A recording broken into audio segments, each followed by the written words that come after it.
Let's see. A couple more box sets. Here's a great one. This is one, you know, I was so envious of anybody who had this one for the longest time. And I finally got it. And I keep it in plastic because I think it's just so beautiful. This is one of these, Sammy, this is one of these reverence moments as I hold this one up.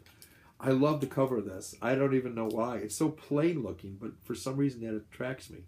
It's a fingerprint, and it's textured. I'm assuming it's his fingerprint. Hiroshi Teshigahara.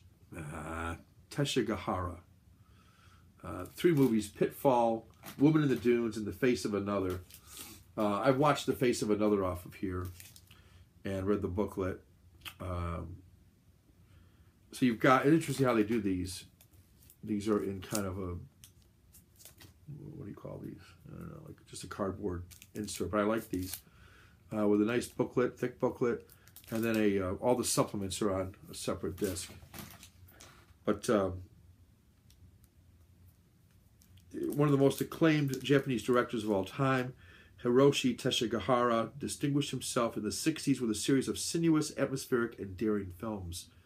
He found a spiritual partner in novelist and screenwriter Kobo Abe, with whom he collaborated on these Kafka-esque portraits of identities in peril. Films that captivated mainstream audiences while also touching the edges of the Japanese avant-garde. The existential ghost story Pitfall, the shocking erotic fable Woman in the Dunes, and the sci-fi tinged nightmare The Face of Another are among cinema's enduring enigmas and rarest pleasures. Yeah. Yeah, I like these quite a bit. I have seen Woman in the Dunes on Hulu Plus. Don't ask me why. I just watched it there instead of having opened this up. But I have not watched Pitfall yet. But I just love this set. I love the look of it. I don't know why. It's pretty plain looking. I just think it has a sort of elegance that really like it. Okay. Next up. Well, this is one that Sammy wanted. The Blu-ray is impossible to afford.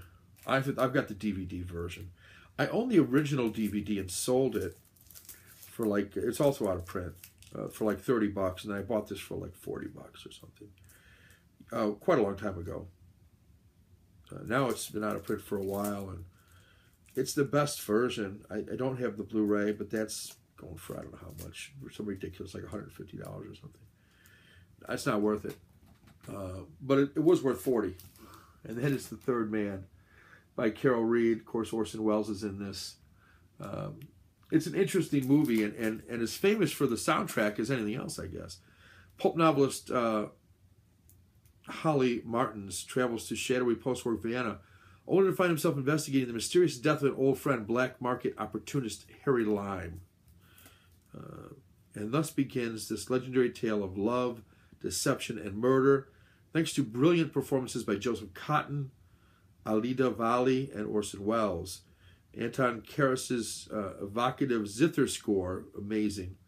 Graham Greene's razor-sharp dialogue, and Robert Krasker's dramatic use of light and shadow. The Third Man, directed by the inimitable Carol Reed, only grows in stature as the years pass. I have seen this.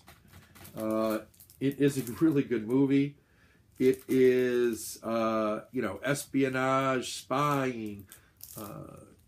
That time in Vienna, post-war Vienna, there was a lot of corrupt stuff going on. People making a buck anywhere they could, and Harry Lime was not above all that. And there's a ton of extras on this. All the extras on this thing, just a ton of them. I keep it in this plastic. It is worth a couple of bucks. I don't know, maybe $80 by now, something like that. The Third Man. Next. Well, here's something different. Richard Linklater's became somewhat famous, I guess, for doing the movie Boyhood, which is, I guess, sort of a departure for him. This is a great movie. He's also done, where is it? It's around here someplace. I don't know what I did with it. And the name's escaping me right now. Someone's going to be able to tell me what it is before I can find it, probably. Oh, there it is right there. Let's see. Come on. Yeah, Dazed and Confused. I don't know why I couldn't think of Dazed and Confused. I'll do both of these then, since there's both by him. Dazed and Confused is this is DVD. It's on Blu-ray also. What a great cover this is. See, this insert comes out. These are all little holes in there. And then these pictures can change depending on what you put in there. These are some of the cast of characters in this. And you've got this is from 1976. The high school class is graduating, the next class is coming in, and it's like the last day of school. Yeah, just a really cool film. Typical 70s stuff. The clothing, everything is very 70s. Thick 72-page book in here, the blue one. Really good movie though, Dazed and Confused. And I like this one equally as well, but it's a really wacky one. Also a thick book with this movie. It's Slacker, is the name of the movie. It's just it presents a day in the life of a loose-knit subculture of marginal, eccentric, and overeducated citizens in Austin, Texas. Shooting the film on 16mm for a mere $23,000. Imagine that. Writer, producer, director Richard Linklater and his crew of friends eschewed a traditional plot, choosing instead to employ long takes and fluid transitions to create a tapestry of over 100 characters, each as unique as the last, culminating in an episodic portrait of a distinct vernacular culture and a tribute to bohemian celebration. Slacker is a prescient look at an emerging generation of aggressive non-participants, one of the key films of the American independent films movement of the 1990s. A shitload of extras over 2 discs. This is an interesting film. It reminds me a little bit of a Robert Altman film where you kind of follow one character and then you kind of lead into the next one and the next one, the next one. It's like that. Slacker. Should probably keep these 2 films together. I'll do that later. Yeah, just put this up here for now. Here's what I haven't seen yet, and I need to watch this. Maybe next Halloween. Maybe I'll do it before. People, you know, I've said this before. I've talked on my channel about my dislike of modern horror movies. I just don't like the modern horror movie, with some exceptions, some notable exceptions. But I like the old Hammer films. I love the old Universal monster films. To me, those were the scary films. Things like Frankenstein and The Wolfman and The Mummy even. Oh, The Mummy, you know, I never got The Mummy. So here's The Mummy, Boris Karloff, you know, lumbered along. And here's, how was he ever catch anybody? I'll never know. The thing lumbers along, but somehow he always manages to trap people, I guess. Or they try to fight him, and the mummy's apparently pretty strong. Anyway, I digress. But so the kind of horror films I like are the kind of the offbeat ones. Nosferatu, brilliant horror film. Not a big fan of Bela Lugosi's Dracula, but I appreciate it for the enigmatic performance of Bela Lugosi. It was an okay movie. I certainly don't dislike Bela Lugosi's Dracula, but don't get me wrong.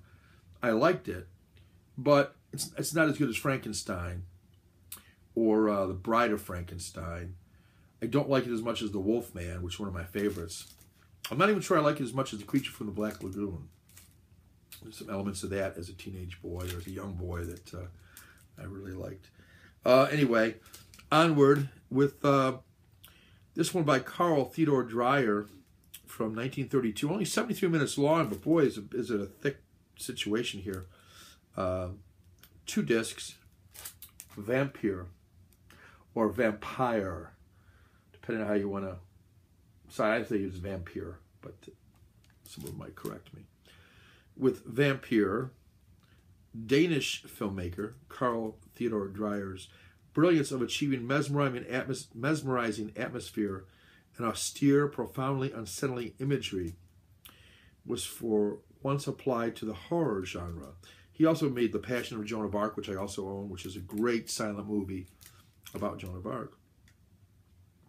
The result concerning an occult student assailed by various supernatural haunts and local evildoers in a village outside of Paris is nearly unclassifiable.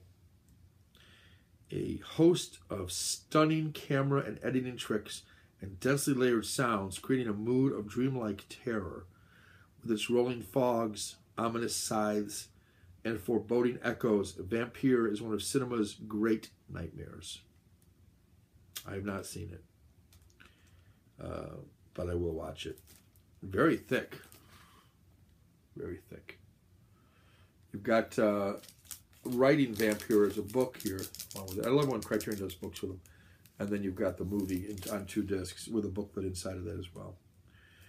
It's in German with optional English subtitles. Did I say it was a silent movie? It's not. It's German, but a lot of it is silent though. I mean, and I'm not seeing. I've seen bits of it, so I can't say I've seen the movie, but I've seen bits of it. Much of this is silent, simply because I think sometimes without words you can create. It's much scarier to just have the foreboding, dreading thing out there. Sometimes without seeing it and without having to hear, some of the most frightening things I think on film is what you anticipate, not what you actually see. That's why I like old horror more than new horror. Another one I have not seen yet, shame on me, Kenji Mizoguchi's Ugetsu. I'm taking my best shot. It's a love story with a ghost. Beautifully shot. I've seen parts of it. Quite simply, one of the greatest of filmmakers, said Jean-Luc Godard of Mizoguchi. And Ugetsu is a ghost story like no other. It's surely the Japanese director's supreme achievement. Derived from stories by somebody and Guy de Maupassant, this haunting tale of love and loss, with its exquisite blending of the otherworldly and the real, is one of the most beautiful films ever made. Makes you wonder why I haven't read it, why I haven't watched it. 72-page booklet is in the middle of this feature film, the booklet, and then there's another disc on the life and of a film director, Mizoguchi, which is 150 minutes documentary. Yeah. This is 97 minutes in black and white. It's in Japanese, of course, with English subtitles. 1.33 to 1 aspect ratio, so it's going to look like a standard television picture. But it's a beautiful film from what I've seen of it. Again, I haven't watched the whole thing. And that's just about the whole shelf. Oh, I've got this one. This is a big, thick one I just picked up not that long ago. This is Eric Rohmer's 6 Moral Tales. And this really got my attention. I've read the description. This is 6 discs, 6 different movies. And then there's so this guy, Eric Rohmer, is a novelist. So he writes these novels, these 6 moral tales, and then he goes ahead and makes 6 movies about them. And there's a book about how he turned those into the 6 moral tales. But here's the deal. The 6 moral tales are, first of all, The Bakery Girl of Monceau, which I have seen, Suzanne's Career, which I have not seen, My Night at Maud's, which I have not seen, La Collectionneuse, these are in French, by the way, Claire's Knee, which I have seen, and Love in the Afternoon. When I say I have seen it, I've watched them on here. The multifaceted, deeply personal, dramatic universe of Eric Rohmer has had an effect on cinema unlike any other. One of the founding critics of the history-making Cahiers du Cinéma, Rohmer began translating his written manifestos to film in the 60s, standing apart from his new wave contemporaries like Truffaut and Godard, with his patented brand of gently existential, hyper-articulate character study set against vivid seasonal landscapes. This near genre unto itself was established with his audacious and wildly influential series, 6 Moral Tales, A succession of jousts between fragile men and the women who tempt them. The six moral tales unleashed onto the film world a new voice, one that was at once sexy, philosophical, modern, daring, non-judgmental, and liberating. Plenty of extras on this. And each one of these, I'm going to show you one of them. I'll show you Claire's knee since I watched that. But all of them are similar to this. You get the cardboard, there's Claire and her knee. What it says on the back is, "Why would I tie myself to one woman if I were interested in others," says Jerome, even as he plans on marrying a diplomat's daughter by summer's end. Before then, Jerome spends his July at a lakeside boarding house nursing crushes on a 16-year-old Laura, and even more tantalizingly, Laura's long-legged blonde half-sister Claire. Burying her knee on a ladder under a blooming cherry tree, Claire unwittingly instigates Jerome's moral crisis and creates both one of French cinema's most enduring moments and what has become the iconic image of Rohmer's moral tales. And here he is. There's Jerome helping the long-legged Claire onto a ladder. And then on the inside, he is touching her knee, having a conversation. Yeah, beautiful transfer on this. Each one of these looks very similar. Again, very elegant. You've got the beige background, just the beige C for the Criterion, and then the name of the movie, and then there's a Roman numeral 5 on this. It's the 5th of 6 movies about the moral tales, and they are in some sort of order. The way he shot them, not necessarily anything else, and the way they were written too. But it doesn't necessarily mean that you have to watch one before the other. They really have nothing to do with each other.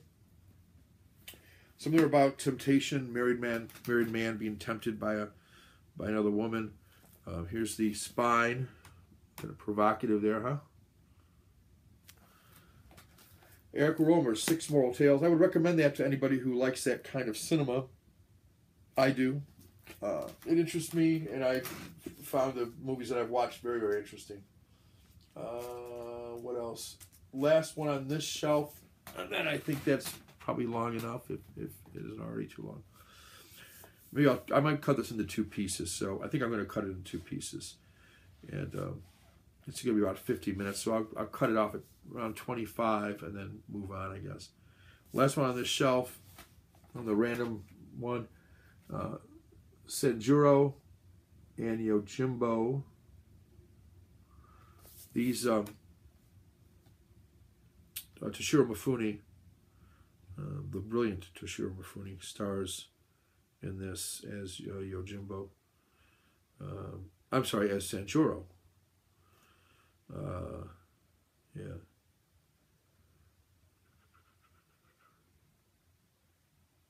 Yeah, Sanjuro.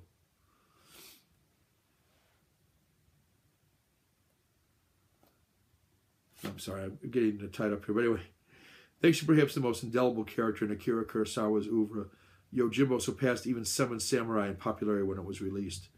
The masterless samurai Sanjuro, who slyly manipulates 2 warring clans to his own advantage in a small, dusty village, was so entertainingly embodied by the brilliant Toshiro Mifune, it was only a matter of time before he returned in a sequel. Made just 1 year later, Sanjuro matches Yojimbo's storytelling dexterity that yet add a layer of world-weary pragmatism that brings the 2 films to a thrilling and unforgettable conclusion. Criterion is proud to present this pair of Kurosawa masterworks in a new, high-definition digital transfers. So, I think these are on Blu-ray too. I'm pretty sure, but I was happy with the transfers of these. I mean, I thought these were quite good. I'm sure the Blu-ray is better, but I like these. I picked this up for like $10, believe it or not, off eBay. I was shocked. It was one of those things where it was like the auction was ending at like 3 in the morning Eastern time, and it must be the California people were sleeping or something, or I don't know what happened, but I got it for $10 for 2 movies. I was real pleased. This classic. All right, that is a shelf and a half, I guess, of my Criterions. Probably plenty for now. It's 50 minutes long, so I'm going to cut it off here and do it in 2 parts. I think that's probably the smartest thing to do. I want to save my viewers from agony of too long of a tale. But I think 25 minutes will work. And hopefully my ramblings aren't too bad. I tend not to do a lot of editing on these. I know a lot of people like the brisk editing. Let me know if you do. I certainly can cut out some things. But sometimes I think the rambling lets you know the person a little bit more, you know, kind of where their head's at, where they're going with things. Certainly not a problem for me to edit it. I can cut out a lot of the ramblings and just leave the bare bones conversations. But I tend to like, for me personally, that's why I like on other people's channels when they ramble a little bit. I hear their inner thoughts, even if they go off the mark once in a while. All right, guys, hope you enjoyed it. And until the next time, the next random shelf I do off my Criterions, or something else maybe even, I'll be back. Maybe one of these times I'll get to this Zatoichi setup here. Good stuff there. All right, guys, take care. See you soon.